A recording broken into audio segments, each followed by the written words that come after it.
Hey, welcome in to the snap. Mack and Landon here. Do a Thursday night review, a game or a day before, I should say. We got a barn burner this week, Lando. Browns, Steelers, everything you want from a fantasy matchup on a Thursday night.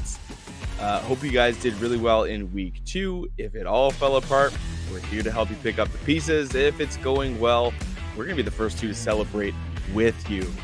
So we got Thursday night preview, we got some trending or ending, and your questions. As always, put those questions in the comments and we will get to them at the end of the show. We'll probably go for about a half hour and then turn to your questions.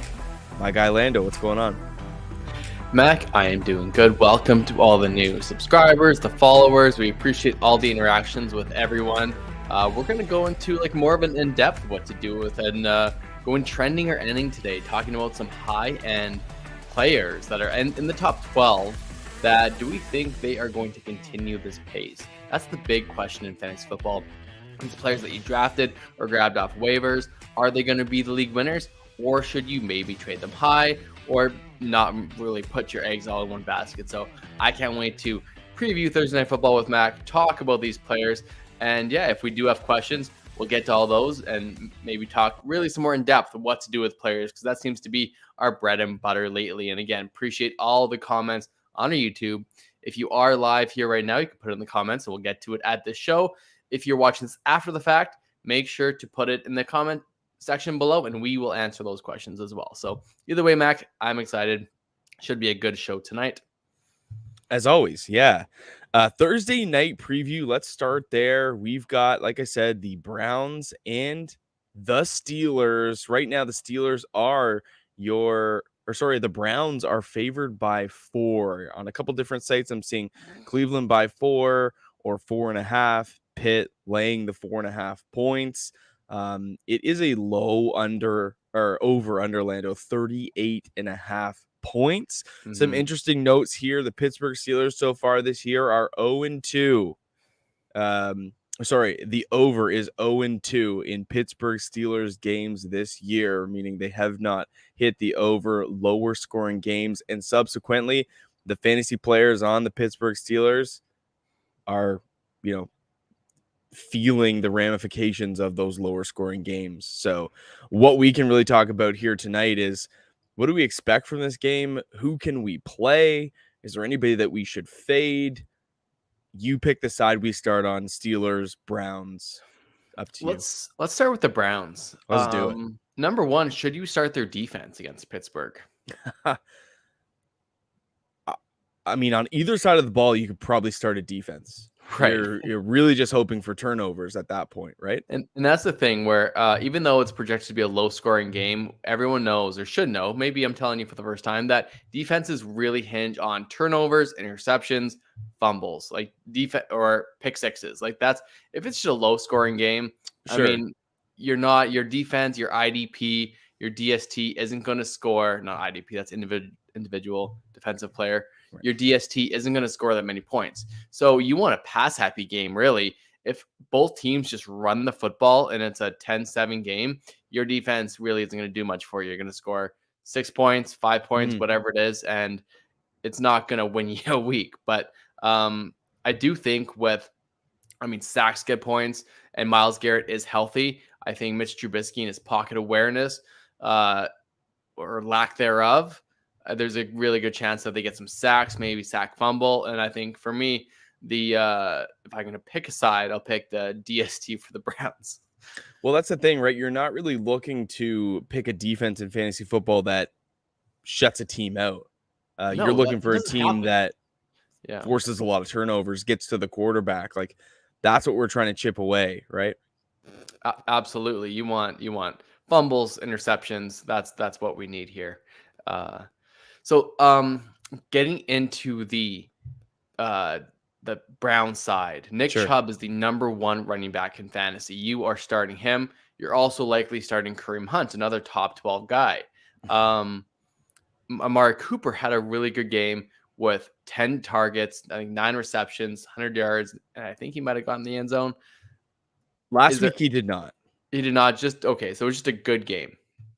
Yeah, and I don't have any right in front of me right this second, but it was double-digit opportunities again for Kareem Hunt. Like, it was just a very pedestrian Kareem Hunt, super safe floor kind of game, no real upside. But Kareem Hunt pops one run or gets one goal line carry for a touchdown, and all of a sudden it's, people are trading for him. And that's what we're kind of here to talk about today, in the second part of the segment, is like, a Nick Chubb 3-touchdown performance puts him as the running back 1 on the year. Is that something that is sustainable with the current offense and trajectory of this team, or is this just the product of a really, really soft schedule?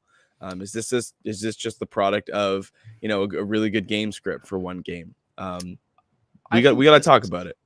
There's year, there's always a few times a week where Nick Chubb has these boom games, and we see it happen. It's similar to an Aaron Jones in a sense, where they can score these 3 touchdowns. So I think this is, if you're in a PPR league and Nick Chubb's at the top of your running back rankings, I think this is a really good chance to sell Nick Chubb and get a pass catching running back. You could probably get a DeAndre Swift plus. DeAndre still being a top 10 running back in PPR leagues, but that's where I would go. I still think Nick Chubb is super safe. He's a great player. You didn't have to take him in the first round. So you're probably 2-0 if you have Nick Chubb on your team. Yeah. The downside with a guy like Nick Chubb is, you just hit it on the head. Receptions, lack thereof. He has Kareem Hunt for that work. And if you play in a half PPR or even a full PPR league, yes, I would want a guy like DeAndre Swift, who, if he gets a full workload, watch out. I would rather have a DeAndre Swift than a Nick Chubb. And I think this opportunity here, coming off a 3-touchdown performance, absolutely dominating, be the running back 1, that's a super easy flip to make. But there are some good spots in the Browns offense right now with the lack of passing volume. And really, it's all just going to Amari Cooper, which is awesome to see. But they're running the second most running plays per game at 38. And a lot of it is just the Hunt and Chubb show. And as you noted, both of them are top 12 running backs, like running back 1s on the year so far, 2 Cleveland Browns. So they're running a lot of running plays, and he's top 5 in carries with 39. So, he's getting a lot of opportunity. He's second in rushing yards. He is number 1 in total touchdowns. So the opportunity is certainly there. The workload is certainly there. He's a little bit boosted from probably where he should be because of that touchdown scores. But. Yeah, and I do think Kareem Hunt is a great player. He's a guy that you can get added into a trade, no problem. He's going to continue, I think, as a running back, top 20 running back for the rest of the season, as long as this continues. And when Deshaun Watson gets back, it should be even better for the Browns. So yes, keep in mind, so far, DeAndre Swift in a full PPR league is only 3.5 points behind Nick Chubb. That's it. And so he only got 8 touches last game. He was on a snap count, barely touched the ball. I would definitely do a 1-for-1 Chubb for Swift, and I wouldn't think twice.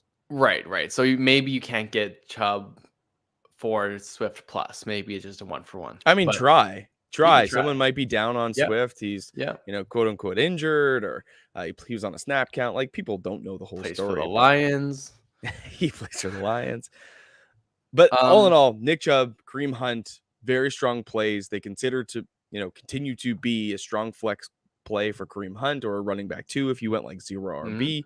Nick Chubb, locked and loaded. I would try to sell high, but we've just kind of talked about that. Any other Browns you're starting? Amari Cooper. Besides Amari Cooper, I guess we should talk about David Njoku, the tight end. Sure. The landscape for tight ends is terrible. I mean, I think he's a streaming option. If you are a Kyle Pitts owner, I would not be starting Njoku over Kyle Pitts. You can't make that move. They pretty much have the same stat line going. Basically, they both have 4 targets. Kyle Pitts 4 receptions. Kyle Pitts has more targets, basically the same amount of yardage. So yeah, don't be doing anything rash here and starting Njoku over Kyle Pitts. Yep. But I mean, if you have I don't even know. the thing is, if you have like a George Kittle, for example, I won't go ahead and start Njoku Thursday because if Kittle plays, it's worth the risk and you just pick up someone afterwards. If you were a Dalton Schultz owner, maybe I could, and Njoku was on the waiver wire, fine. But there's a long list of guys like Irv Smith I'd rather have.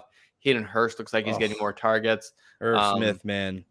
That game could have been totally different if he didn't drop a few balls. Yeah. I mean, he did not look like the OG 84 out there, I'll tell you that. No, God, no. Get the jersey off, man.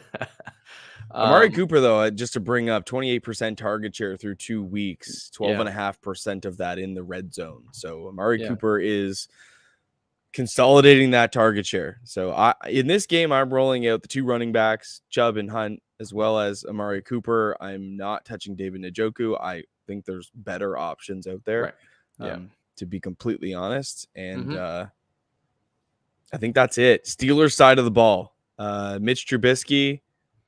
I don't know that I'm even starting Mitch Trubisky in a 2-quarterback league. Yeah, I mean, it depends how deep you are, but you're right. I would not want to start Trubisky against a tough Browns defense. I talked about earlier. I talked about starting the Browns defense, and I think that's a great play.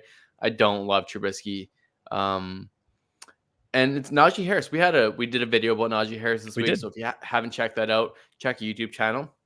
Lots of comments. Najee, although he looked slow to me, it looked like he's still getting a ton of work. He's got 25 carries on the year. Quick question for you, Lando. In a half PPR league last week, week 2, Najee Harris, where did he finish? I think I heard this already. I think he finished as running back 13 without getting in the end zone. 11.4 fantasy points. So very limited workload. Limited workload. Came back, I think, probably too early from an injury. Probably could have sat one out. Now has a short week.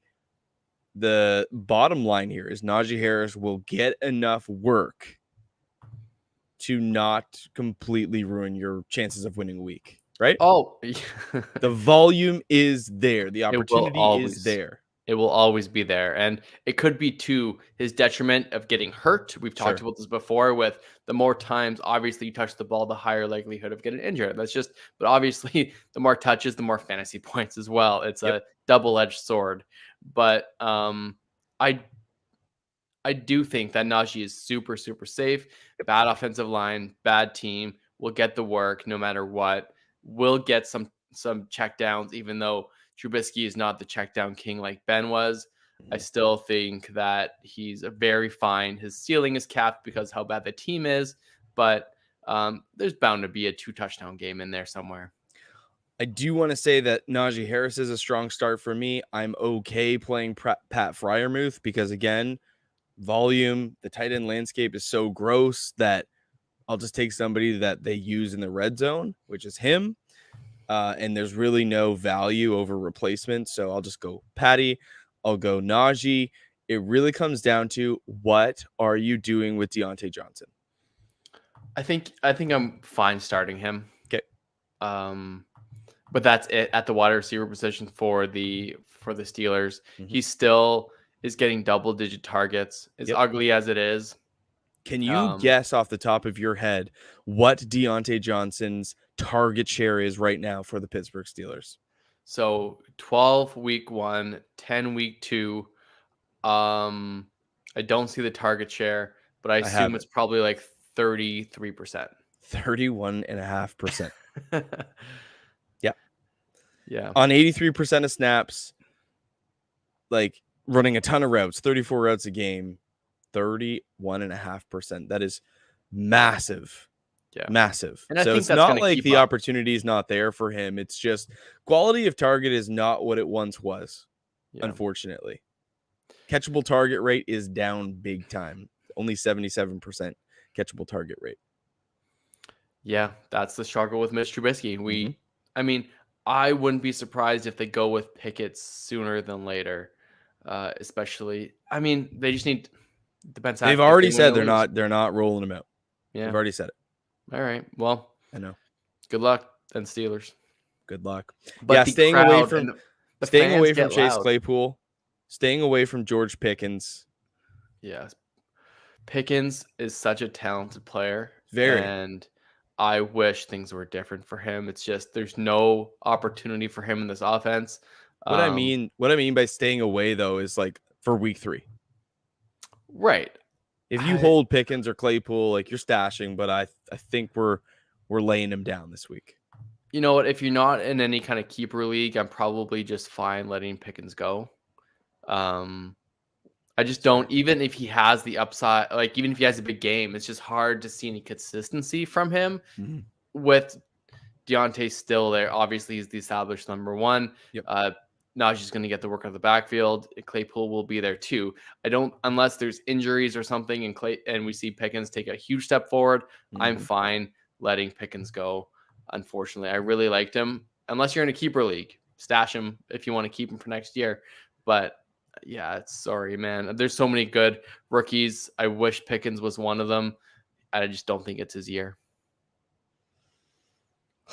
It's so sad. It's so sad. He could have been a Packer, man. He should have been a Packer. Better than Christian Watson. Let's talk about, okay, so this segment right here is called Trending or Ending. We're looking at some trends over the last 2 weeks. We're trying to say, is this something that's going to be a rest of season long-term thing, or is this something that we think is going to fizzle out? Maybe somebody's on a pace that they just cannot sustain, and what do we do with them moving forward? So let's just start at the quarterback position, Lando. Yeah, sounds good. I mean, there's some crazy movement right now at quarterback. Big time. Right now, your top 12 quarterbacks in, I guess, 4-point leagues. Lamar Jackson, Josh Allen, Jalen Hurts, Carson Wentz at 4, Tua Tagovailoa at 5, Patty Mahomes 6, Herbert 7, Kyler Murray 8, Jared Goff 9, Joe Flacco 10, Joe Burrow 11, Derek Carr 12. Outside of your top 12 quarterbacks currently, we have notable names at Jameis Winston, Matthew Stafford, Kirk Cousins, Russell Wilson, and Aaron Rodgers and Tom Brady, rounding out currently at 29 and 30. Yeah. It's there's got to be some of these quarterbacks in the top 12 that continue this pace. Correct. Our job is to figure out and help the listeners who is going to do that. And really, it's just odds. You're just betting on the odds, the probability that what we've seen so far, is it sustainable? Do we know about these quarterbacks that they just don't belong? Do they have interception tendencies? Is it all game script? Is it that they've just played really easy defenses to start the season? So we need to start with Carson Wentz. Yeah, Carson Wentz, week 1 was the quarterback 3, and he currently sits as the quarterback 4. Carson Wentz basically has been consistent through 2 weeks. Now, he is your leader in passing touchdowns so far this year. And they've been in comeback efforts. But Carson Wentz has looked good. Certainly has the weapons to work with. Like Jahan Dotson, rookie wide receiver out of Penn State, looking fantastic. Curtis Samuel looking like his old self. And Terry McLaurin's actually been like kind of ho-hum. Curtis Samuel, I mean, he's been good. You got him for free. Yeah, for sure. Well, you got him off of waivers, hopefully, if you watch the week 2 waiver video. Yeah. But the fact of the matter is that they don't really even have a run game, so they're just pushing the ball downfield. And Carson Wentz has just been given the green light to do so. He's clearly not going to be able to sustain this pace. But I think out of the quarterbacks that have found their way into this, outside of Carson Wentz, I think the next guy that could do it would be Jared Goff. Like the Detroit Lions actually look pretty decent. They have a really talented group of offensive players. Amon-Ra St. Brown is the real deal. He picked up right where he left off from last year. Everyone thought, oh, this is a pace that can't sustain itself, and he's doing it. And, I mean, Jared Goff, and then the Lions are scoring 35 points a game. They have one of the best running backs in the league. Really solid wide receiver one. Like I like Jared Goff's chance to be a sneaky top 12 fantasy quarterback like a Kirk Cousins the last couple years. You know, just finds his way into that QB 11, QB 12, kind of back end quarterback one. But Tua Tagovailoa, I think we have to talk about. Yeah, so I'm gonna go ending for Carson Wentz if we're still playing this game. Yeah, no, like I don't. Again, he's not a top 3 quarterback. The problem is you can't sell him as a top 3 quarterback because nobody believes in it. He's probably on waivers. Is like if you're in a one quarterback league, he's probably on waivers still. Like people still believed in Russell Wilson last week to start him over a guy like Carson Wentz. Now they're sitting with in their hands. Yep. And they're like, well, shoot. Like Russell Wilson, Aaron Rodgers, Tom Brady are outside the top 15, and I've got Carson Wentz here on waivers. Yep. Now, Philadelphia, he played Jacksonville, Detroit, 1 and 2. Sure. Philadelphia, Dallas, Tennessee, coming up. Yep. Okay, but yes, we should talk about Tua. I do. I think out of this list, Tua and Goff are trending. Yeah, I definitely think that. I'm not going to say that Tua is trending just yet. I know that he's trending because he had the big, massive game on the back of like a historic fourth quarter. Yeah.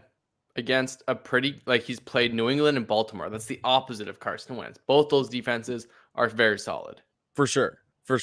My only issue is that Tua Tagovailoa scored 41 fantasy points this week and was the QB2 behind Lamar Jackson. What quarterback finish was he week 1? I mean, it doesn't matter. I understand what you're saying. 22. Sure. 22. Yeah. Okay. I'm just saying, like, what we have criticized Tua for is what he came out and did week 1. And, like, Tyreek Hill and Jalen Waddle were decent. Like, Jalen Waddle had a really good opening first week. So did Tyreek. They weren't winning you weeks like they did this last week, but they were okay. And I was like, all right, this is kind of what I expected. But Tua only threw the ball 33 times. Now, magically, he throws at 50. He's super efficient, 72% completion percentage, and he throws 6 touchdowns. I think it was a overly efficient, explosive, big play week. I want to temper expectations. I want to see what he does against Buffalo. If he can do it against Buffalo, I'll eat my crow. I'll be a believer, and we'll change everything we've said about him and what we projected for this offense. But I think we're gonna have a little bit of a coming back to earth this week against Buffalo.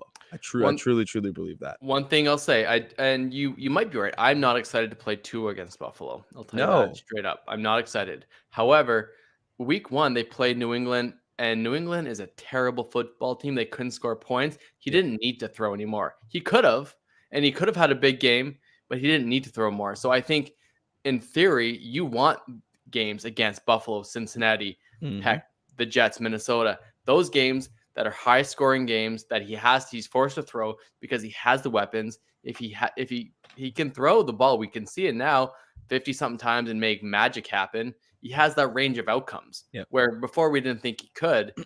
If the Miami defense continues to be poor and gives up points, that's better for Tua and all of his weapons. It might be fireworks in Buffalo. Yep. At least it's possible because you know how much Buffalo can score, and apparently so can the Dolphins.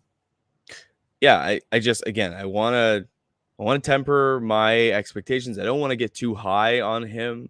I didn't put him in the waiver show for a reason, because maybe this is a little bit of a trap now, potentially. But when 75% of your 2-week total comes from 1 week, I think we've got to question your position in the ranks.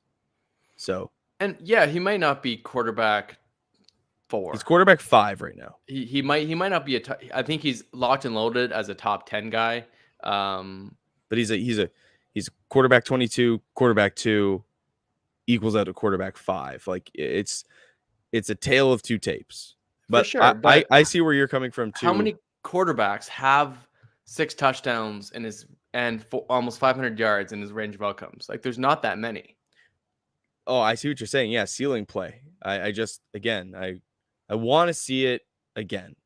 I want to see it again. All that's right. my I totally get that. I'm typically not a Tua apologist either. I see the range of outcomes. I see the ceiling. I don't have Tua anywhere. Like, full disclosure, I don't own him in a single place. When I did draft him, I traded him away before week 1. Like, well, like 3 of the top 10 passing games last year were from Joe Burrow. Like, people recognize the ceiling that Joe Burrow has. But Joe Burrow's down in the dumps right now because the offensive line can't protect him long enough to get the ball downfield. Yeah. But I understand the big game can happen with these weapons that he has now. I just want to see it again. That's where I'm at with Tua. Yeah. I'm not saying trending or ending. I'm just waiting. I'm waiting. I'm in the limbo. Yep. Which I know is not really the spirit of the game, but I don't really know what to do with him. You made up this game. Yeah, I know. I make the rules. Let's get on to running backs. We've talked too much about quarterbacks already. Nick Chubb, running back 1. Yeah. Trending or ending? Is he going to be the running back 1 for the season? Well, my prediction last year was that Nick Chubb was going to lead the league in rushing yards, and maybe I was just a year away. Maybe we've done that. We're known for being a year early. Yeah. I'm gonna say temporarily that this is trending, but we have to recognize that the Cleveland Browns have probably the softest schedule in the National Football League for the first, I think, 6 or 7 games of the season. We had Carolina, New York Jets, then we got the Steelers, the Falcons, Chargers, and then Pats. So I guess it gets a little bit, but the opening 4 is really nice. Panthers, Jets, Steelers, Falcons. Yeah, no, I think if we're still going to trend for a couple weeks, if I have to say I think it's going to trend as well. The Chargers have a tough defense, but I think it's going to be just fine for the Browns. Next, these next guys I need to talk about: Clyde Edwards-Helaire, running back 5, James Robinson, running back 6, and Miles Sanders, running back 12. These are running back 1s. That just shows the landscape of running backs right now, Mac. It is historically bad. They've never produced this poor in fantasy football since the 90s. Yeah. If you went the 0 running back strategy, you are winning fantasy right now. Stephon Diggs, he's worth 3 running backs right now in points. Oh, the wide receivers right now are ruling the roost, as they say. Correct. Clyde Edwards-Helaire is an ending candidate for me. Yeah, sorry guys. Are you on there too? I think I do. I think he's ending. No one's going to be surprised when he comes back to reality, comes back to earth, and he's no longer a top 10 running back. This is just a team that doesn't run the football. Like, they're consistently in the bottom third of the league for total running plays per game. They have a pretty decent stable of backs that they're going to utilize in a variety of different ways. And the God's to honest truth is that Clyde Edwards-Helaire is only seeing a 38.5% snap share through 2 weeks. Now, I know that they blew the doors off. What was it, week 1? Arizona, yeah. And Clyde really didn't see much work past the midway point of the second quarter. But he scored 2 touchdowns. But he's not getting the workload that we want. He's not getting the passing work that I would want to see. Like, he's been efficient, and that's a great thing to see from a running back. He's been efficient. He's scoring touchdowns. That's great. I want volume out of my running back, and that just doesn't exist with him. He's going to have to be overly efficient to be fantasy relevant long term, and we know that efficiency is not something that you bank on. It's volume. Volume is king. Yeah. The Chiefs schedule is a mixed bag of good and bad. Indy this week is great. Then Tampa Bay, obviously bad. I think Vegas could be good because typically it's a high scoring game. Yep. Vegas always gives the Chiefs a run for their money. So, and then Buffalo, San Fran, and then a bye week. So it's a mix of good and bad, hopefully high scoring games. Hopefully Clyde's involved, but I tend to agree. I think this is a chance to sell. Now, he's a top 6 running back in fantasy. Yep. Running backs are doing bad. You can try to get a top end guy, Saquon, Swift, any of like McCaffrey, Dalvin, like package Clyde together with someone really good and get. I can't see you getting Saquon or Swift in any package. What if you add Swift. Amon-Ra St. Brown to him? If the team's wide receiver needy, then for sure. And that's another thing. Like, if you guys are starting to craft trades and put those together, you need to take into account what your trade partner needs, because that's what gets the trade done. You can't just say to them, oh, here's a trade calculator. It works out to be even. If you don't meet that person's needs, they're not going to make a trade with you. Yeah, that's a great point. We'll do a whole segment 1 week about crafting trades, especially closer to the trade deadline. Yeah. We're getting lots of great trade questions in our comments, but that's number one. If you want to actually make a trade go through, look at your opponent's needs. Put together like a Clyde Edwards-Helaire and try to go get yourself like a David Montgomery. Try to get yourself a Javonte Williams or a Leonard Fournette. I would do any of those deals in a heartbeat. Javonte's a great target right now. Yeah. For sure. Montgomery getting that work and should have a great week this week. I'm starting him over Clyde. I've already benched Clyde in one of my leagues. Do you think you could get Miles Sanders plus for Clyde? Like, maybe. Anybody who watches box scores, they're just gonna be like, "Oh yeah, Clyde Edwards-Helaire." Yeah, I mean, so next we want James Robinson to talk about. I have notoriously not been a fan of him. Any league that has a trade involving James Robinson and trading him away, I'm typically in on the other side. Yeah, I don't know what to make of this split right now. I mean, it is currently in James Robinson's favor, and he's been the recipient of the touchdowns. Travis Etienne has been the pass catching back, which is really nice to see. But James Robinson's going to be a thorn in his side, in his upside. I can't say trending or ending either way. I would like to say ending, but I think that comes with bias. So I think this is a neither for me. It's a wait and see. But the Jags have looked noticeably better this year. Trevor Lawrence has come around. Really good against the Colts. Obviously shut them out. Shout out to Snap Army member Easy Eric. He picked up the Jags defense and started them with confidence. My God, what a call. And I said, I do not condone this. I do not recommend this. And because he's playing against Colts fans in his league, and he just wanted to troll them, which is a phenomenal move, and it worked to a T. They noticed pregame. He got comments about it, and they lit them up. Yeah, I love it. Yeah. No, it was great. I love when things like that happen, because that's just fantasy football, man. To a T. Yeah, to a T. Let's jump to the wide receivers really quick. Trending or ending. Yep. Your top 12 right now: Diggs, Kupp, St. Brown, Hill, Waddle, Jefferson, Kirk, Thomas, Samuel, Adams, Garrett Wilson, Jahan Dotson, and I guess 13, wide receiver 13, Jamar Chase. Yeah. So Amon-Ra St. Brown, he is on fire. He's on a phenomenal pace since the end of last year.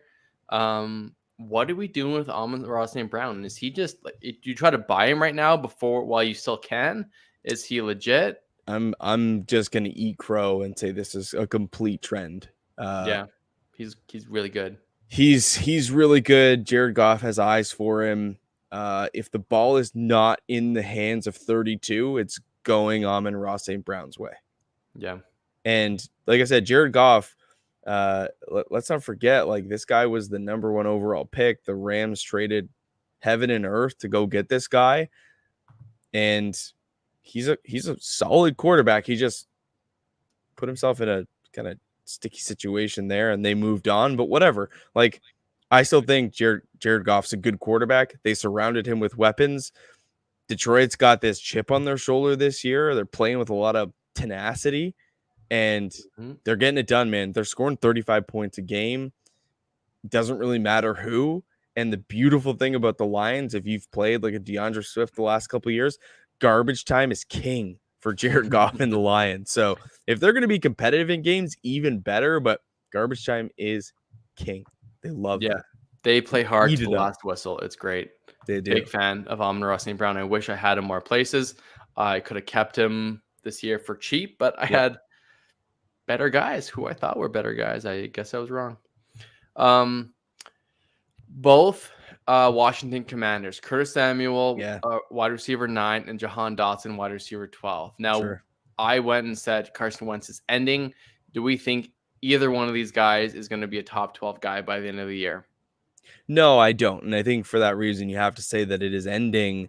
But like there's just because I say ending, it just means I don't think they can keep up this pace. And that has to do with scoring touchdowns on a weekly basis. Like that is not going to be a thing that is sustainable. However, I do like the way that Curtis Samuel's being used. I think if we're talking about the eye test, he completely passes it. He looks great. And him being used out of the backfield is just a boost for his fantasy value. So he's getting the target share. He's getting work out of the backfield. And him and Jahan Dotson are both like red zone threats. So when you look at like Samuel, Dotson, McLaurin, what a trio for Carson Wentz to work with. Logan Thomas looks good as well. I think this team could be fun, but I do not see it Dotson or Samuel being top 12 by the end of the year. Yeah. Samuel has that Debo Samuel feel to him, like where he's just involved everywhere. He's getting consistent targets. He's getting lots of looks. It's I think it's I also think it's ending, but I think of either guy, I think he's the most assured of work, whether it's in the backfield or targets. Now let's talk about Michael Thomas, number 8. Sure. Number 8 on the year. I think this guy had the most sort of trash put on his name coming into the year. Like, could he return to form? Is he motivated? Will Jameis Winston target him often? And he's currently a top 10 wide receiver on the year, but it comes to me with a little bit of an asterisk because he is the recipient of 3 touchdowns, which is a huge boost to fantasy. Now, that's not to say Michael Thomas doesn't have that red zone upside, but we have to acknowledge that he's averaging 1.5 touchdowns a game, which is a really high rate. So not getting the yards. He is getting the targets, which is great. But 57 yards game 1 against Atlanta, who, I mean, should have been more. And then 65 yards against Tampa. Great defense. But we all know what happened in that game. And then Kamara was out. So, I'm not really a Michael Thomas believer. Right. So my answer was going to be biased towards this.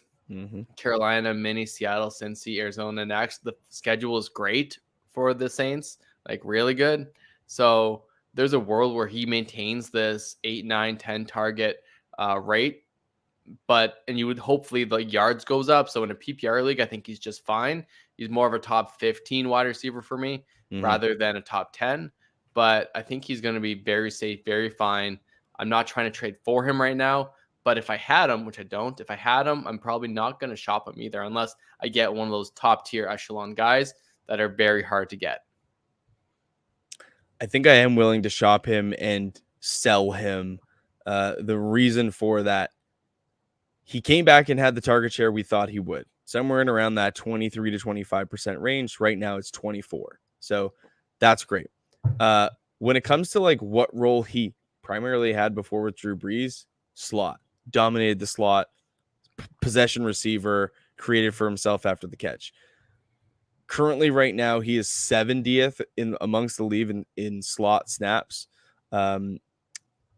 His deep targets, he's getting 0.5 per game.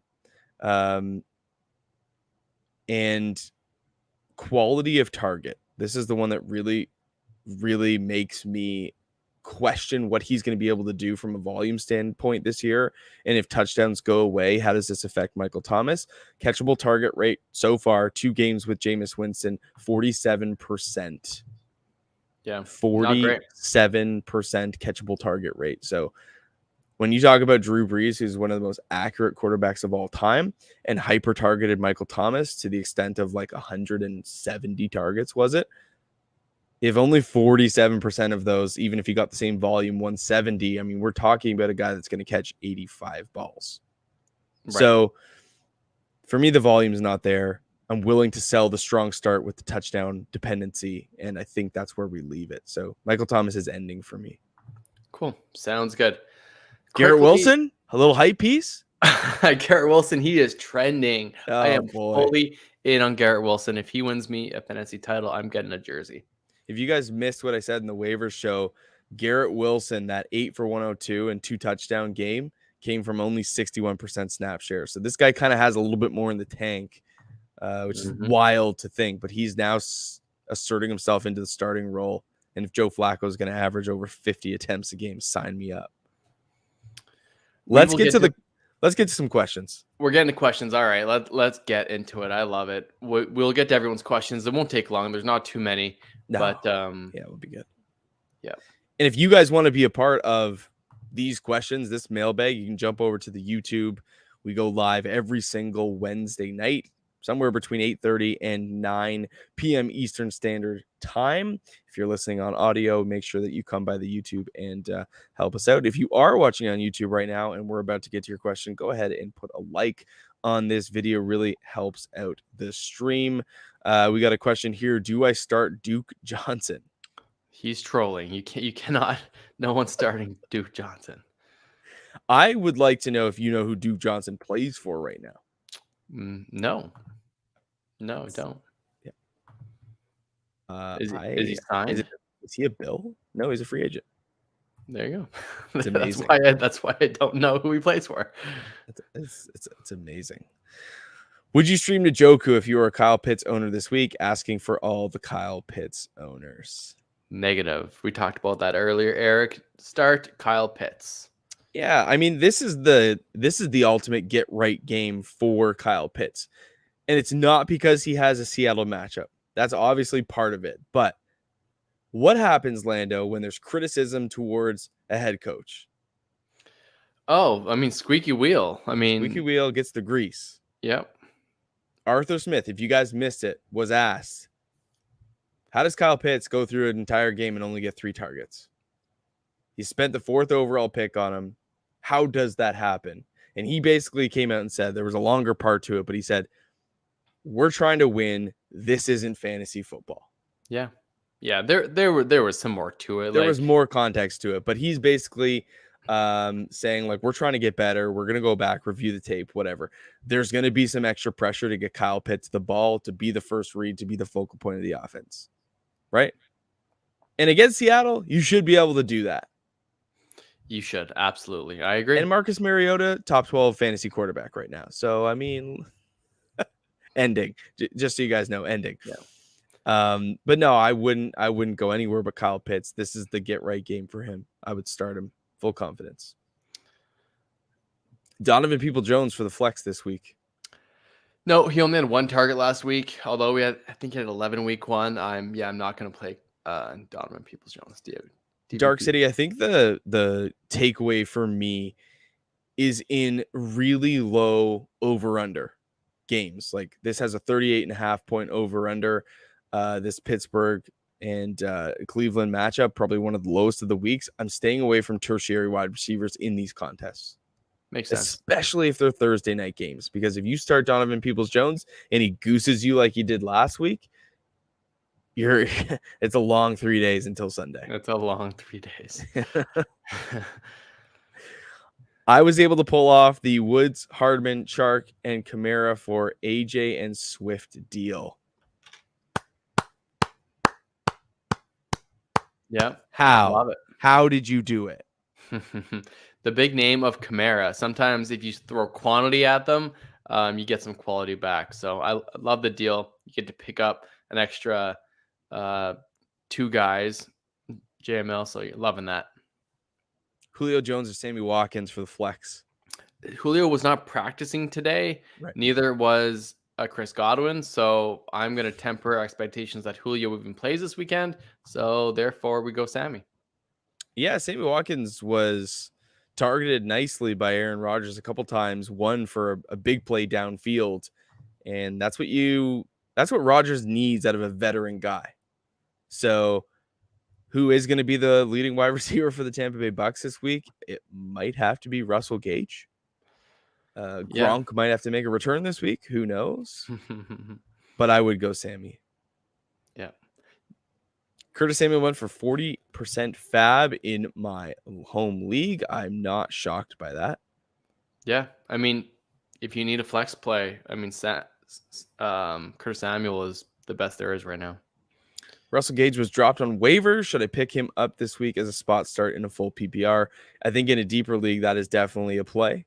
But let us know your other options, Easy, and we will. Let us know who you're going to drop to. You don't want to drop someone that you're stashing or is a better flex play. Brandon Phillips, Waller, Pitts, or Freiermuth this week. Drafted Pitts and want to give him one more shot to prove his draft value, but I also grabbed Waller in a trade for insurance. Yeah, Brandon, you have way too many tight ends. Agreed. So start Darren Waller and trade away Pitts for some really good options at the running back or wide receiver position, and also trade away Freiermuth. You don't need insurance, in my opinion. Yep. I mean, trade away the big name of Kyle Pitts. I think this is the chance to. I think you get more for Pitts than you do for Freiermuth. Mm-hmm. We left him out of our Thursday night preview, but I think you can absolutely start Freiermuth. Oh no, I talked about him. Did you? Okay. Yeah, I said Najee and Freiermuth are the two that I would start. Okay. Just because how gross the tight end position is, and Freiermuth does have some volume. But gotcha. No, I agree with you. Like Pat Freiermuth, tight end 6, Darren Waller, tight end 3 right now. I do kind of agree that Kyle Pitts is the sell here because Devontae Adams is certainly helping Darren Waller. That's noticeable. The rest of the season, you take Waller over Pitts. I think so. The offense is just so much better, but you hold Pitts until he has a big week, and then that is, the shining light that everybody wants out of Kyle Pitts. And if you lose out on a breakout season, whatever, hopefully you gained in the aggregate, but the name of Kyle Pitts should be big enough that when he does have a good game this week, you sell him. Yeah, so maybe, hold Kyle Pitts, but shop Freiermuth right now, like while you still can before Thursday Night Football, and then get some return and maybe get a decent package him together and get a starting or flex running back or wide receiver. But I would play Darren Waller this week at Tennessee. Yes. Absolutely. Great spot. Good question. Trade here from Brandon. Trade was Henry, Herbert, and Waller for Henderson, Kirk, and Everett. Not enough coming back, in my opinion. Yeah, you looks like you got Waller. So he got Waller and Henry. Yeah, that's amazing. I always read those trades as the other way around. So do I, man. Those flip me when I'm responding on YouTube. Like when people say that I'm trading like this, and this for this, and this, I always read the for as what I'm getting. Yeah, maybe that's Khalil Herbert, not Justin Herbert. I assume probably. I would hope so. Because that's Derrick Henry, super Khalil Herbert trade. Darren Waller. Yeah, Hunter Henry. Can you imagine? Yeah, just tight end 4. Keenan Rucker. I traded Waddle and Dobbins for Alvin Kamara and picked up Ingram. Did I mess up? Maybe. Yeah, Dobbins actually practiced fully today. Dobbins is the ultimate wild card in this 2022 season right now because the running back position has struggled out of the gates, which is typically not what we see.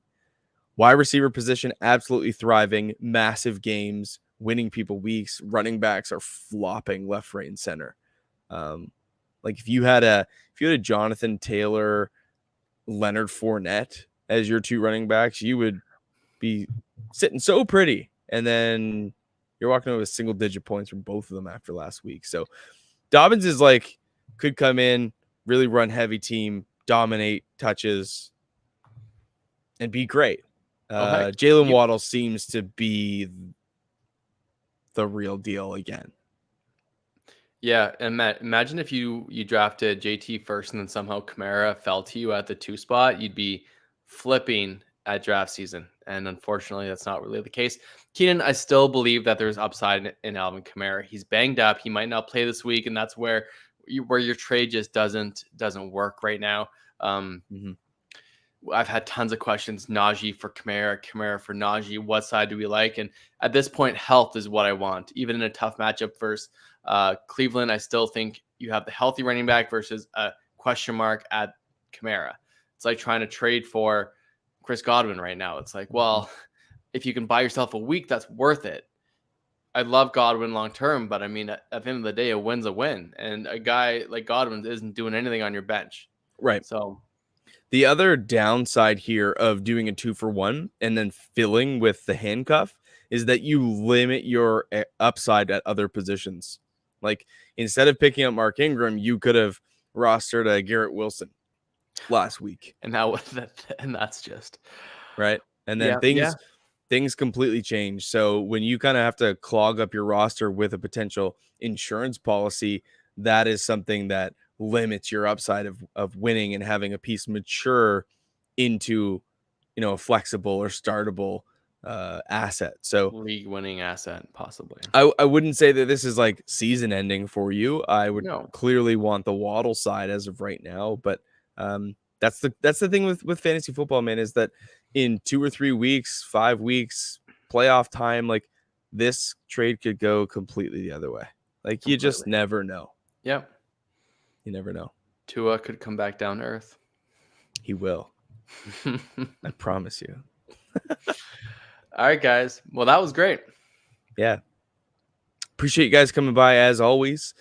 We will be going live Sunday. Every single Sunday, but this Sunday, again, 11:30 a.m. Eastern Standard Time. Come in, drop your questions. We'll help you with your start sits for week 3. Also, keep your eyes tuned to the channel for some more videos this week. We tend to release a lot. There's some good stuff right now. We got a Garrett Wilson video out. We got Derrick Henry video out. If you're a Derrick Henry owner, Landon kind of talks you off the ledge with him a little bit, but keep your eyes peeled to the channel. If you see those videos, slap some likes on them. And I'll kick it over to you, Lando, for parting words. But I think I'm good. Yeah. Thanks a lot, guys. Let me know if you have questions that you need answers to. Comment on our YouTube channel. Also, if you have players that you need answers to, let me know, because I can do a video about him and we can try to get you those answers. And if you need to talk about a DJ Moore, for example, we can go through the circumstances of his upside, his downside, if I'm buying, if I'm selling. Sure. Let me know, and we can do videos about him, and that'd be great. It helps us out too. Sweet. Good luck in the Thursday night game. We will be here to help you get it right for Sunday, and enjoy the football. See you on Sunday.